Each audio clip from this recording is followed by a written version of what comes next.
Hello guys! Welcome to my legal wife vlog. Legal wife to. Peter M. kaon sa tag-noodles. Ay, kay tambal sa kagutom sa OFW diri sa Hong Kong. Isud kaayo bitaw yan. Pag inusara tayo. Tagkan kay tagbationg stress. As in. Dili lalim. Dili jud lalim.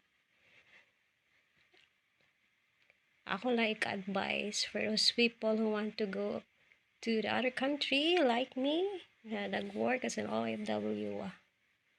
You have to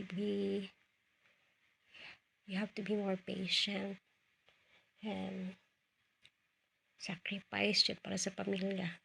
Whatever happen, you should stay on one goal. Lisod ka, you'll if you're a couple, if you're married like me, and then long distance relationship, I don't know. Dili tanan mag-workout. Dili tanan mahimo stable. Kay we don't know really, we really don't know what God planned for us. So we have to pray always. Pray ra jud. Maoras siguro ako katambag sa uban. Pray ra jud or whatever happen.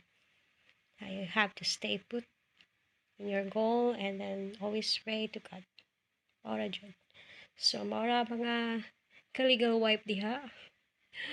So happy day for those people who are watching this. Thank you. Salamat. Please don't forget to subscribe my channel and like. Thank you so much. Bye.